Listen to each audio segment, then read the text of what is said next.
जो नाम जप करता है, भगवद आश्रित है, भगवत मार्ग का पथिक, सबसे पहले उसमें एक क्षमता जागृत होती है। क्या? ये द्वंद्व है, शत्रु और मित्र में समान भाव, मान और अपमान में समान भाव, लाभ और हानि में समान भाव, सुख और दुख में समान भाव, निंदा और स्तुति में समान भाव। तो बोले द्वंद्व रहित, द्वंद्व विमुक्ता, ये पहली साधक की वृत्ति जागृत होती है। ध्यान रखना, अगर आपकी साधना परिपक्व अवस्था की तरफ जा रही है, आपकी साधना ठीक है, तो पहला लक्षण है तितिक्षवः, वो बहुत धैर्यवान और सहनशील होगा। सुख दुख, लाभ हानि, मान अपमान, निंदा स्तुति, इसमें वो समान भाव रखेगा। चलो हमारी स्थिति ऐसी नहीं, लेकिन हमें सुनने को मिला तो समान भाव रखने की चेष्टा तो करें। पूज्यपाद श्री उड़िया बाबा जी महाराज, यदि तुमसे कोई द्वेष करता है और तुम्हें भगवत प्राप्ति करनी, तो वो जब दिखाई दे तो उसके चरणों में प्रणाम करो। अगर पास से निकले तो राधे श्याम, वो भले ना बोले, अगर तुम ऐसा किए तो उसके बैठे हृदय में जो श्री भगवान हैं वो मिल जाएंगे तुम्हारे को। अगर तुम्हारी दृष्टि दोषयुक्त हुई तो कर लो भजन, जब तक वो नहीं मिटाओगे तब तक भगवत प्राप्ति नहीं होगी। हरिवंश नाम लीन जे अजात शत्रु ते सदा, ये शुद्ध परमार्थ अध्यात्म की चर्चा है। यहां व्यवहार को भी अध्यात्म बनाया जाता है। प्रयत्न करो सहने का, मिटाने का। क्या गाली दे रहा है कोई, श्रवणेंद्रिय ने सुना, मन में जाके दाह पैदा हुई, ही नहीं, मेरे भगवान अपने समीप मुझे ऊंचाई देना चाहते हैं, प्रेम की ऊंचाई, ज्ञान की ऊंचाई, इसलिए ये कटु वचन बुलवा रहे हैं, मुझे सहन करना है। राधा राधा राधा, आगे निकल गए। जो सुख दुख, मान अपमान, लाभ हानि आदि द्वंद्वों को सह जाता है, देख लो, यहां लड़ना नहीं है, भक्ति सहना सिखाती। बोले कब तक सहेंगे? जब तक भगवान ना मिल जाए। बोले वो तो बहुत ही दुष्ट हो जाएगा, अगर हर बार सहेंगे तो अगली बार और बढ़ के आएगा। कदापि नहीं। जो अपराध भक्त कर करे, राम रोष पावक सो जरे, तुम सहो आग उधर लग जाएगी। उमा क्षमा सापौते भारी, अपने कर्म जाय अपकारी। तुम अपने को बचाओ, मालिक देख रहा है, वो ऐसा हिसाब करेगा। एक नवयुवक था जिसकी देखो हंसी उड़ाता था, बहुत परेशान करता था। एक भगत जी निकले उनके छेद, तो दाढ़ी मुच्छ को लेकर बहुत उपहास किया। 2 रुपए निकाले, दिए। उसको लगा पीछे आ रहे थे आर्मी के, फिर उनका उपहास गिरा के 10-5 लाख तो थप्पड़ मारे ना। वो जो 2 रुपए दिए थे ना, हिसाब हो गया। अब दोबारा उस गली में नहीं खड़ा हुआ वो। राम रोष पावक सोजरी, तुम जाओ झुक के। वो आ रहा है झुकाने वाला, किसी रूप में रौंद के रख देगा उसको, क्योंकि उसका स्वभाव ऐसी जगह हाथ डालेगा जहां हाथ जल जाएगा। ये ना सोचो कि अगर हम 10 बार सह गए तो 11वीं बार वो फिर बोलेगा, बोलने लायक नहीं रहेगा। जो अपराध भक्त कर करे, राम रोष पावक सोजरी, तुम्हारा कर्तव्य सहन करना और मालिक का कर्तव्य हिसाब करना। एक साधु जा रहे थे, गंगा किनारे भ्रमण कर रहे थे, तो छड़ी रखते, सोटा लंगोटा लोटा ये साधु के पास रहता है, तो सोटा लिए हुए थे और अपनी मस्ती में जा रहे थे। ऐसे पीछे धोबी कपड़ा धो धो के ऐसे सब फैलाए हुए था सूखने के लिए। उसने देखा इतनी मेहनत से तो हम धो रहे, और बाबा जी रौनता चला जा रहा है, तो जिससे धोआ वो पीटने वाला डंडा, वही दौड़ा लेके रुक्मिणी जी के पास भगवान बैठे, विनोद तत्काल सुदर्शन चक्र, फिर ऐसे शांत हो गए। तो रुक्मिणी जी ने कहा, प्रभु जरूर ये स्थिति किसी भक्त पर संकट आने पे होती है, रुक क्यों गए? बोले उसके पास लाठी थी, उसने हिसाब कर दिया। 2-3 डंडे बाबा जी ने मारे, 2-4 डंडे धोबी ने मारे, तो दोनों धोबी ही है, इसीलिए मट गए। हाँ, अगर वो सर झुका देता तो वहां द्वारिकाधीश का सुदर्शन चक्र सेकंड के कम हिस्से में उपस्थित हो जाता। सर्वव्यापी तत्व है भगवान के पार्षद। जैसे नारायण निकला और वहीं हरि पार्षद प्रकट हो गए। आप अगर डंडे चलाओगे ना तो हिसाब किताब आपका भारी पड़ जाएगा। अगर आपने सर झुका दिया तो वो हर समय तुम्हें देख रहा है। कोई क्षण ऐसा नहीं है, कोई जगह ऐसी नहीं जहां उसके नेत्र ना हो। हाँ, विश्व तच्चक्षुर, पूरे विश्व में उसके नेत्र विराजमान हैं। सहना सीखो।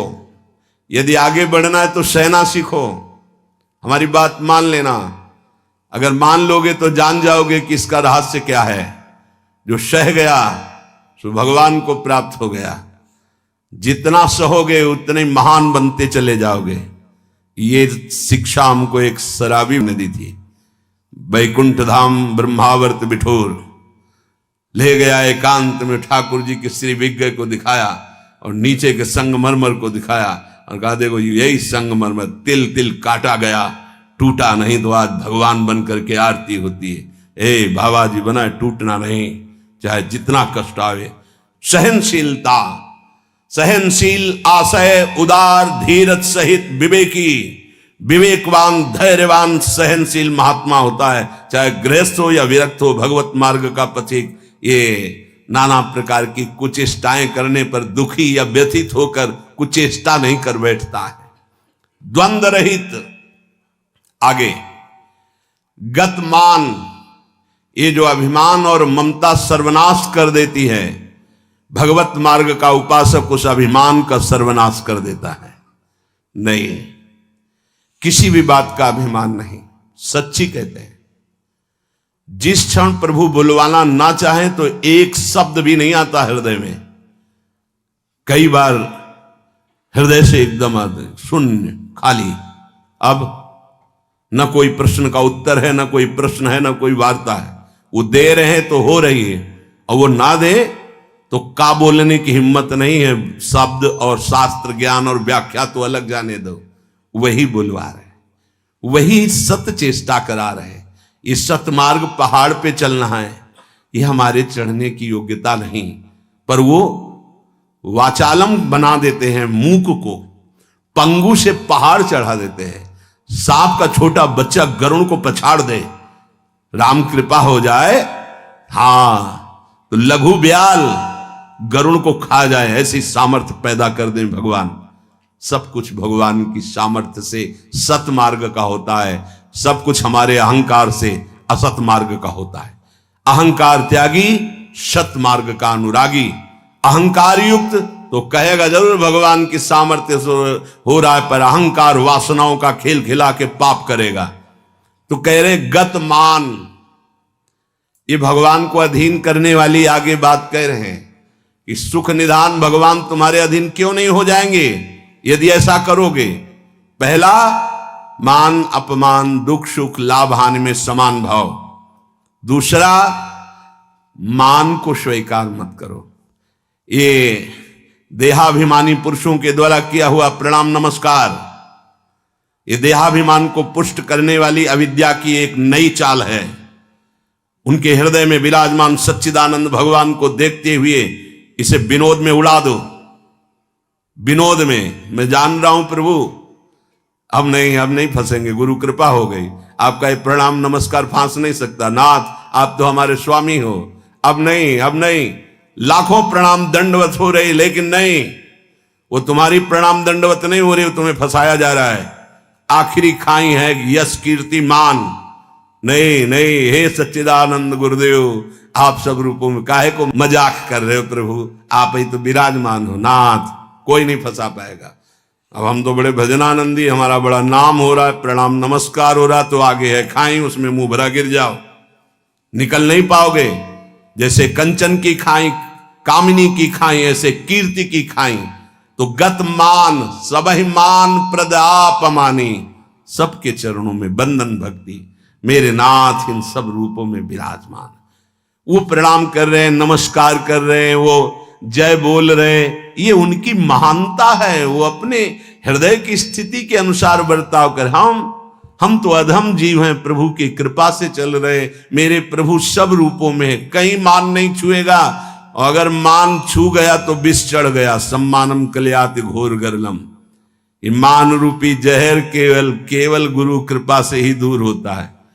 एक ही जगह इस मान की धुलाई होती, दूसरी जगह नहीं। और दूसरी जगह तो आप जहां भी जाओगे वैष्णव चिन्ह देख के सम्मान होगा। एक है घाट, गुरु घाट, जिनमें इसकी धुलाई होती है, वहां कोई भी तुम्हारी चतुराई नहीं चलेगी, कोई भी गुण नहीं चलेगा, कोई भी प्रभाव नहीं चलेगा। वहां धुल के रख देते हैं इस मान को। और जहां मान धुला और दैन्यता आई तो हरि कंठ लगा लेते हैं, भगवान उसे अपने समीप रख लेते हैं। बलिहारी गुरु आपने, जिन्होंने मान को मिटिया मेट कर दिया। बलिहारी कभी नहीं सुधरता है मान का स्वभाव।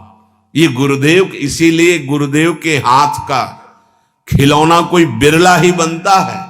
अहंकार के हाथ के खिलौने तो सब बने हुए, जैसी चाबी भरता है अहंकार वैसे ही खेल हो रहे। लेकिन कोई गुरुदेव के हाथ का खिलौना विशेष लाडला होता है। भर दी चाबी, अब उसके हृदय में खेल चल रहा है निकुंज का। मान का त्याग करा करके दैन्यता का भाव प्रकाशित करना, ये प्रेमी महापुरुष सदगुरुदेव की कृपा से होता है। गत मान, आगे ज्ञान रथ। ज्ञान किस बात का? एक क्षण भी प्रभु का स्मरण न छूटे, इससे बड़ा कोई ज्ञान नहीं। बात पकड़ लो। तुम्हें कुछ आता हो या ना आता हो, बस राम कृष्ण हरि राधा राधा बोलना आता है, इससे बड़ा कोई ज्ञान नहीं है। ये भगवत स्मृति है। यस्य स्मरण मात्रेण जन्म संसार बंधनात् विमुच्यते नमस्तस्मै विष्णवे प्रभु विष्णवे। जिनका स्मरण मात्र जन्म मरण बंधन से मुक्त कर देता है।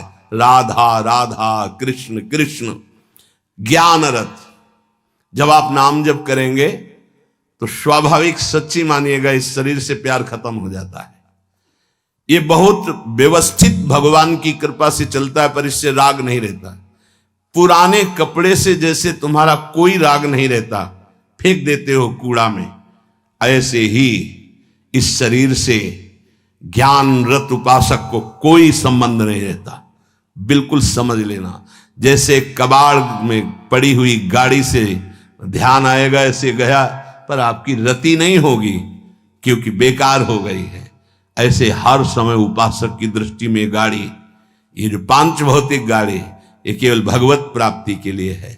अगर ज्ञान प्रकट हो गया तो इससे कोई रति नहीं रहती, इससे कोई अपना शरीर का राग मिट जाना ही सब ज्ञान है। भगवान नाम में रुचि हो जाना ही सब ज्ञान है। बस दो बात समझ लो, जितना इससे तुम प्रेम करोगे उतना ही पापाचरण होगा, और जितना नाम से प्रेम करोगे उतना ही इससे वैराग्य होगा, और आप दिव्य उन्नति को प्राप्त हो जाएंगे। ज्ञान रथ, सच्चा ज्ञान। मैं भगवत स्वरूप हूं, ये मैं शब्द अंतःकरण से निकलता है। बस स्वरूप हूं है, मैं के साथ हूं है, नहीं तो स्वरूप, बस स्वरूप। मैं स्वरूप हूं, ये अंतःकरण धर्म से निकल रहा है, और केवल है स्वरूप, ये है। वहां कोई और शब्द नहीं जुड़ता, न मैं न हूं, वो है, वही है, वो भी खत्म, केवल है। यह है पूर्णता, ज्ञान की पूर्णता, भक्ति की पूर्णता है। कौन? गोविंद, गुरुदेव, किशोरी जी है। बिरत खटाई नाना कस। जैसे कुछ धातुएं होती हैं, उनमें खटाई डालते तो बहुत जहरीली हो जाती है, ऐसे ही उपासक को हर भोग दिखाई देता है जहरीला। ब्रह्मादिक के भोग सब विषम लागताई। तो कहे फिर सुख क्या उसको मिलता होगा? गांव में जब गुड़ बनाया जाता है तो ऊपर का जो फेन निकलता है ना, गांव के जो गरीब लड़के होते हैं दौड़ के वो चाटते हैं, बड़ा मीठा अच्छा लगता है। कहीं उनको रबड़ी मिल जाए तो उसकी तरफ देखेंगे क्या? नहीं देखेंगे, क्योंकि अब उससे बहुत कई गुना बढ़कर के आनंददायक वो रबड़ी मिल गई। जैसे निर्मल विशाल मृदु जल का जलाशय मिल जाए तो छोटे छोटे गंदे गड्ढों की याद नहीं आती, ऐसे सच्चिदानंद भगवान का सुख स्फुरित होता है जब, ते गंदे विषय विष की तरह दिखाई देते। ब्रह्मादिक के भोग सब विषम लागता है। तो बोले उस उपासक के हृदय में इतना वैराग्य हो जाता है जैसे वमन, खाने का मन नहीं होगा, विष्ठावत मलवत त्याग, मल त्याग के बाद कोई अहंकार नहीं होता, अर्थात वो त्यागी भी है और अहंकार का त्यागी है। जैसे इसमें कहा बीरत खटाई नाना कस, जैसे कांस आदि जो पात्र हैं इनमें खटाई पड़ जाए तो बहुत जहरीली हो जाती है। बोले ऐसे ही ये सारे विषय उसे जहरवत दिखाई देते हैं। इसीलिए जो विषय प्रिय लग रहे हैं उनसे पिंड छुटाना हो तो भगवान को अर्पित करके भोग लगा के पाओ। गंदे विषय भगवान को भोग लगाए नहीं जाते। अगर कोई भी प्रिय पदार्थ है आपका कि ये तो हमें बहुत पसंद है, तो उससे पहले 20 मिनट प्रभु को भोग लगाओ और थोड़ा प्रसाद लेके बांट दो। कोई और ना हो तो पशु पक्षियों को बांट दो, राग खत्म हो जाएगा, पक्का राग खत्म हो जाएगा। ये गुरुजनों के अनुभव की बात है। कुछ ऐसे पदार्थ होते हैं, पूज्य राधा बाबा भाई जी से कहा कि सब ठीक है आपकी कृपा से, पर मिठाई देखते ही प्रियता बढ़ जाती है, तो क्या अभी हमारा राग है मिठाई में? भाई जी हर समय बाबा की मनोवृत्तियों को देखने वाले महापुरुष, तो उनका नहीं, तुम्हारी स्थिति में मिठाई का राग नहीं है, ये स्वभाववश शरीर की आवश्यकतावश पूर्व अभ्यास रहा है। तो ऐसा हो जाता है कि जैसे सब पदार्थ रखा है, जो प्रिय है उसे उठा लिया और पाने लगे, उसका कोई राग नहीं है, स्वभाववश तुम्हारे शरीर को आवश्यकता है तो स्वभाव बन चुका है, पर राग नहीं है। पर अपने लोगों की स्थिति नहीं है, अपने लोगों का राग है। हमें जो राग है सच्ची मानो गुरुजनों की आज्ञा पे चले तो नष्ट हो जाएगा। जो प्रिय से प्रिय वस्तु लगे 20 मिनट भोग लगाना, दिखाना नहीं केवल, क्योंकि होगा ना कि गरम गरम पकौड़ा और चटनी हो सब दिखा लो श्री जी को पालो, नहीं, रसेंद्री को नहीं, श्री जी को पवाओ और इसके बाद एक पकौड़ा चटनी आप लो, बका दूसरे को दे दो, आप अपना पेट भरो रोटी से। आप देखो ना आपकी रसेंद्री बस में, रसेंद्री बस में हुई हर इंद्री बस में हो जाएगी। यहां कह रहे बीरत खटाई नाना कस, ये नाना प्रकार के भोग भोगते समय बहुत व्यतीत हो गया। उस उपासक को ये विश्वत नजर आते हैं जिसको भगवत प्राप्ति की चाह होती।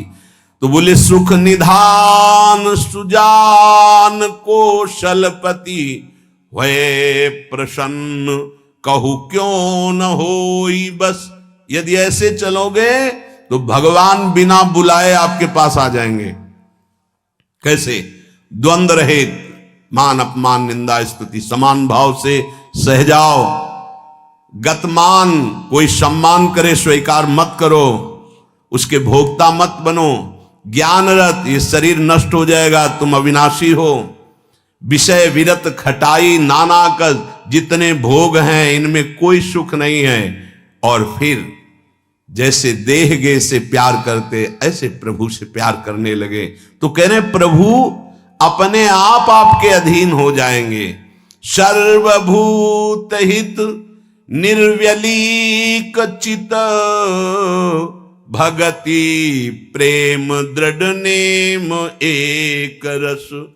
तुलसीदास यह होई तबहि जब द्रवे ईश जेहि हतो शीस दस।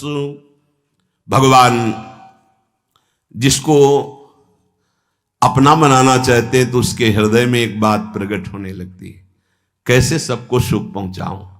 सर्वभूत हित, ये बात, ये लक्षण है भक्त का। हमारे अंदर भक्ति आई, इसका लक्षण किसी को भी दुखी देख के मन कैसे इसको सुख पहुंचाऊं। भले हम कुछ नहीं कर पा रहे, लेकिन सर्वभूत हिते रताहा हमारे हृदय में आ गया, कैसे इसको सुख पहुंचाऊं।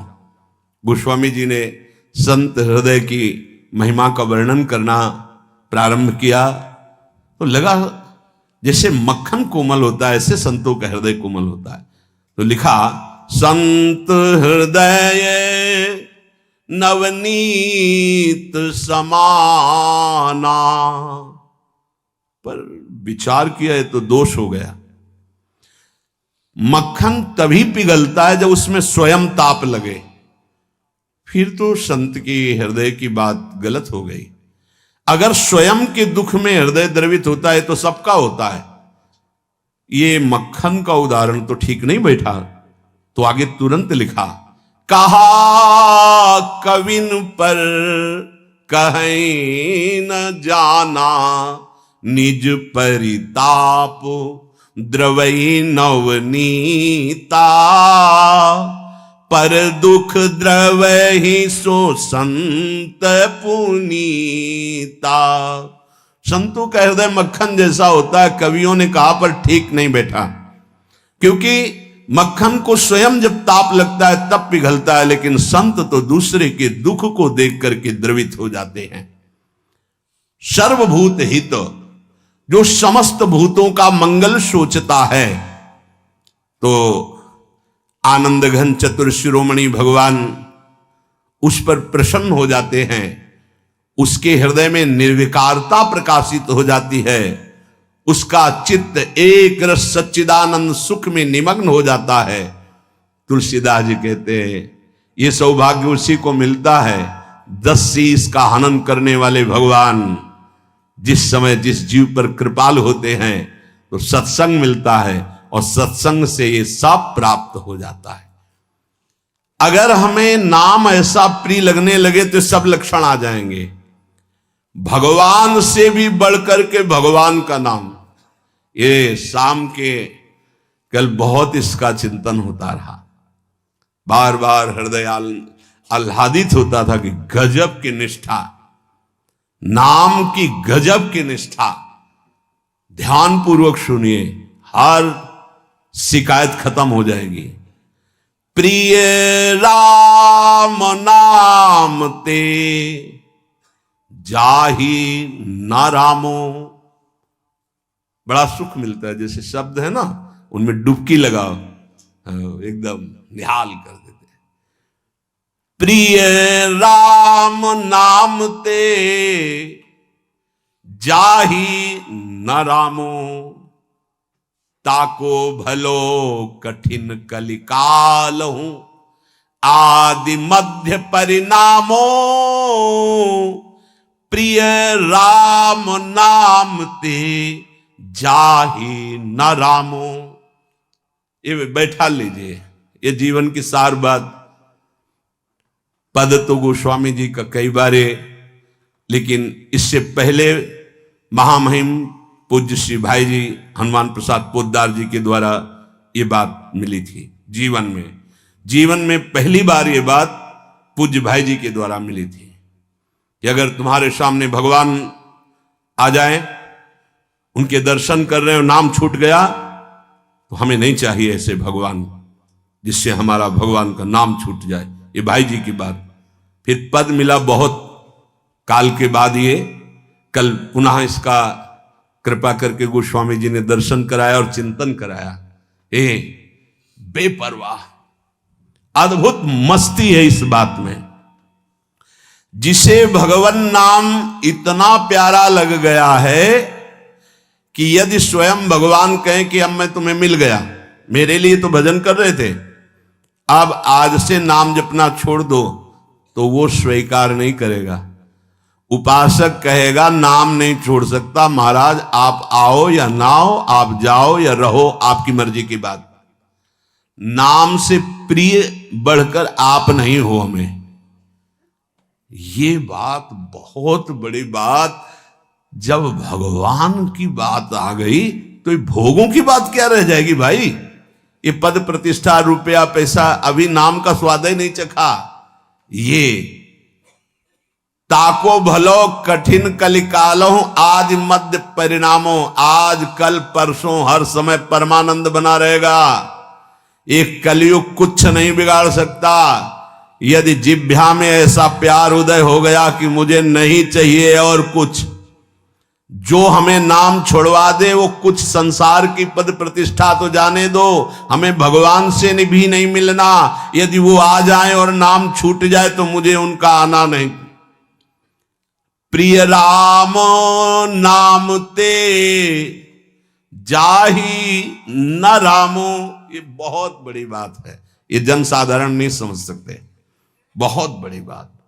कैसे छूटेगा फिर नाम? सोचो कैसे छूटेगा, आग लग जाएगी कि ओहो, जिस नाम के बराबर नामी से मिलन की भी बात नहीं कही गई, उस नाम को हम चंद विषयों में, तुच्छ विषयों में, तुच्छ व्यक्तियों के मायाजनित संभाषण में छोड़ देते हैं। हमारी कहां की निष्ठा? गोस्वामी जी कह रहे हैं, प्रिय राम नाम ते जाहि न रामो, बार बार इसलिए करें, बैठा लो, सकुचत समुझी नाम महिमा, मद लोभ मोह को कामो, राम नाम जप निरत सुजन पर, करत छाह घोर घामो, प्रिय राम नाम ते जाहि न रामो। बस यही लगता है, यही परम विश्राम है, इससे बड़ी कोई बात नहीं हो सकती। राम जी मिल जाए और वो कहें कि हमारा नाम छोड़ दो, अब हमें स्वीकार करो, हम तो मिल गए ना, तो वो उपासक भगवान से कह देगा आप चले जाइए, जिस नाम के बल से आप हमारे पास आए उस नाम को मैं नहीं छोड़ सकता, आप कभी मत दर्शन देना, कभी मत आना, आप हमें हर दुख देना, पर मैं नाम नहीं छोड़ सकता। ये बात पकड़नी, ये बात पकड़नी, पकड़ लो, सब कुछ तुम्हारे अधीन हो जाएगा। मुझे आपसे मिलने की आवश्यकता नहीं है यदि नाम छूट जाए तो। यही भाई जी लिखा था प्रियालाल के लिए, राधा कृष्ण के लिए। सबसे पहले भाई जी की बात तो थोड़ी देर तो विचार चलता रहा इस विषय का कि नाम साधन है और साध्य है प्रभु। जब प्रभु को हम देख रहे हैं तो नाम भूल गए तो कौन सी बड़ी बात है, क्योंकि नाम का फल तो प्रभु ही थे ना। उस समय समझ में नहीं आया, बाद में समझ में आया उन्हीं महापुरुषों की कृपा से, जो आज गोस्वामी जी कह रहे हैं कि यदि कोई कहे कि तुम्हें राम मिल जाएंगे, या राम जी ही कहें कि मैं मिल जाऊंगा, मेरा नाम छोड़ दो, तो उपासक का हृदय कहेगा नाम जापक का कि यदि आपके मिलने से नाम छूट जाता है तो आप कभी हमसे मत मिलिए, मुझे आवश्यकता नहीं आपसे मिलने की। यदि मेरा गुरु प्रदत्त नाम छूट जाए तो आपके मिलने की आवश्यकता नहीं। उसका नाम ऐसे चलता है हृदय में, श्वास में, जिह्वा में, रोम रोम में, ऐसा अपार प्रेम उसके हृदय में प्रकट होता है, ऐसी मतवाली मस्ती होती है कि भगवान उसे कभी छोड़ ही नहीं सकते। इस कराल कलिकाल में आदि प्रारंभ, मध्य और अंत, कभी किसी का कल्याण हुआ है या हो रहा है या होगा तो ऐसे नाम प्रेमी का होगा। ये आदि मध्य परिणामों, अगर नाम जब चल रहा है तो जो पीछे महापुरुष हुए हैं, जो अब हैं, जो आगे होंगे, वो नाम के प्रभाव से ही हैं। नाम की महिमा इतनी अपार है, ध्यान दीजिए, अभिमान, लोभ, अज्ञान, क्रोध, काम, ये उसके हृदय में ही नहीं रह जाते जिसके निरंतर नाम चलने लगता है। ये सब सकुचा कर भाग जाते हैं, जैसे किसी महान बलशाली को देखकर छोटे मोटे योद्धा गर्दन झुका के भाग जाते हैं। ये काम आदि दोष उन्हीं को परेशान करते हैं जिनके नाम नहीं चल रहा। सच्ची मानिए, मान लीजिए, विश्वास कर लीजिए, बहुत बड़े लाभ की बात है नाम। सामने ही ये सर ऊंचा नहीं कर सकते। कौन? बोले नाम महिमा का ऐसा प्रभाव, मद, अभिमान, लोभ, भोगों का, पैसे का, पद का, मोह, परिवार का, क्रोध, नाना प्रकार की प्रतिकूलताओं से प्रकट होता है, और काम, ये गर्दन झुका के भाग जाएंगे यदि तुम्हारे निरंतर नाम चल रहा है। वो हम ये छोड़ नहीं पाते, हम नहीं छोड़ पाओगे। ये भगवत शक्ति से संपन्न योद्धा हैं। नाम नाम चल रहा है, भाग जाएंगे।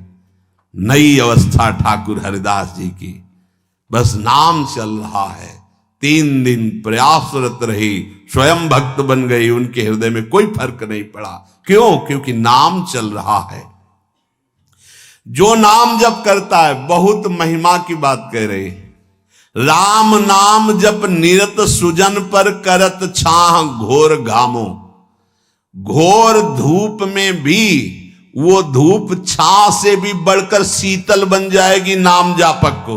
अर्थात घोर विपत्ति, घोर प्रतिकूलता उसके लिए भारी अनुकूलता और मंगल बन जाएगी, जिसकी जिह्वा पे नाम चल रहा है। यदि कोई कहे कि हमने नाम के प्रभाव से पत्थर में कमल उदित होते देखा है, तो आश्चर्य मत मान लेना, बहुत छोटी बात है ये। कह रहे हैं नाम प्रभाव सही जो कहे को, शिला सरो रूह जामो। जो सुन सुमिरी भाग भाजन भई, सुकृत सील भील भामो। यदि कोई तुम्हें ऐसा कह दे कि हमने देखा है पत्थर में कमल खिल गया, असंभव, तो तुम मान लेना कि वो नाम जापक ऐसा हो सकता है। नाम जापक कुछ भी कर सकता है, क्योंकि नाम में कर तुम अकर तुम अन्यथा सब सामर्थ्य विराज। जो बिल्कुल नहीं हो सकता वो भी हो सकता है, अन्यथा कर तुम।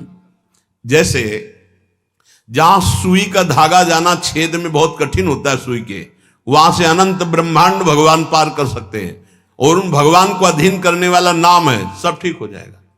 सब कुछ हो सकता है। नाम की महिमा समझ करके ये तुम्हारे काम क्रोध लोभ मोह मद मत्सर्य सकुचा कर भाग जाएंगे, सामने नहीं आएंगे।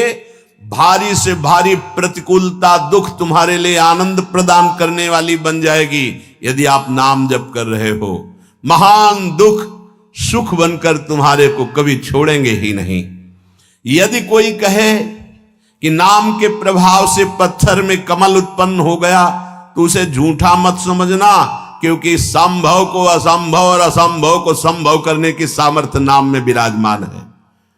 जिस नाम का स्मरण करके भीलनी जगत बंदनी सबरी जी हो गई और भगवान उनके जूठे बेर खाए, तुम्हें विश्वास नहीं है? उस नाम पर परम भाग्यवती पुण्यमयी ब्रह्म ऋषियों से भी पूजनीय माता सबरी हो गई। और ऐसे जो सीधा राम राम नहीं बोल पा रहे थे, मरा मरा मरा मा, वो भगवान के अवतार के पहले भगवान की लीला लिखने की योग्यता प्राप्त कर ली। जो अपने भाव से भगवान नारायण नहीं पुकार रहा था, अपने पुत्र को पुकार रहा था, उसे परम पद प्राप्त हो गया। इसलिए उल्टा कुभाव से, किसी संबंध से, कैसे भी जिसने भगवान के नाम का उच्चारण किया उसका मंगल ही मंगल है।